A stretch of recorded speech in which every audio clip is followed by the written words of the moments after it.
حضرت ابو سعید ابو الخیر رحمۃ اللہ علیہ کہتے ہیں میں غلام خرید کے لایا. جو غلام شرط کے ساتھ آتے تھے وہ سستے ملتے تھے، اور جن کو ہم بس خرید لاتے تھے اپنی مرضی سے وہ ذرا مہنگے ہوتے تھے. تو غلام نے کہا حضرت جی 3 شرطیں ہوں گی اگر آپ مجھے خریدیں گے. میں نے کہا بولو. کہنے لگا پہلی شرط یہ ہے کہ میں سارا وقت آپ کی بات مانوں گا، پر اذان ہوگی تو پھر میں کسی کی بھی نہیں سنوں گا، پر میں جانوں میرا رب جانے. میں نے کہا قبول ہے. کہنے لگا دوسری شرط یہ ہے کہ دن کے وقت بات مانوں گا، رات کو نہیں مانوں گا. میں نے کہا یہ آرام کرنے کا عادی ہوگا، نیند زیادہ آتی ہوگی، بعض لوگ زیادہ سوتے ہیں. میں نے کہا ٹھیک ہے. اس نے تیسری شرط یہ کہی کہ بہت سارے جگہوں پہ لوگوں کے زیادہ غلام ہوتے ہیں تو ایک کمرے میں 5 6 لوگ رہتے ہیں. میں کمرہ علیحدہ لوں گا اکیلا، ٹوٹا پھوٹا دے دیں، پرانا دے دیں، کسی حویلی کے پچھواڑے دے دیں، پر کمرہ میں الگ لوں گا.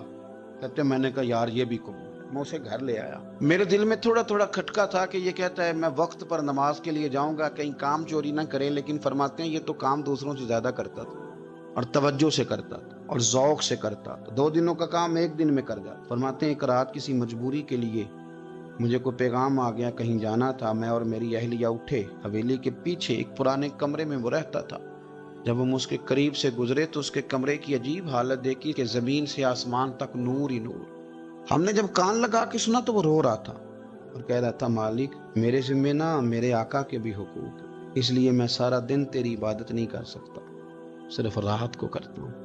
مالک اگر میرے ذمہ تو نے یہ ڈیوٹی نہ رکھی ہوتی تو میں سارا دن بھی تیری بارگاہ میں حاضر رہتا، میں قرآن کی تلاوت کرتا، میں تیرے محبوب پہ درود و سلام پڑھتا، میں یہاں آ جاتا تیری ہی بارگاہ میں، پر میرے حقوق ہیں. اللہ وہ جو دن کی میری غفلتیں ہیں وہ معاف کر دے. حضرت فرماتے ہیں بڑا ذوق بڑا شوق، ہم نے جہاں جانا تھا گئے نہیں، واپس آ گئے. رات ہم نے اس کو مداخلت کرنا اور تکلیف دینا مناسب نہ جانا. صبح کی نماز کے بعد میں نے طلب کیا اور میں نے اسے بلا کر کے کہا کہ میاں تو آج کے بعد آزاد ہے، ہماری کوئی ذمہ داری تیرے اوپر نہیں، تو سارا دن قرآن شریف پڑھ، درود پاک پڑھ، اپنی مرضی سے چل. کہنے لگا کیوں؟ جلال میں غصے میں بات کرنے.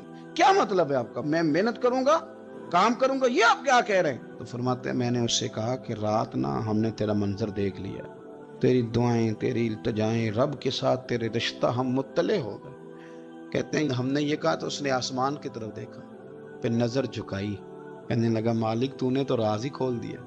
اور پھر کہنے لگا اللہ یوں نہ کر، تیرے میرے پردے ہیں، ان پردوں کو نہ کھول.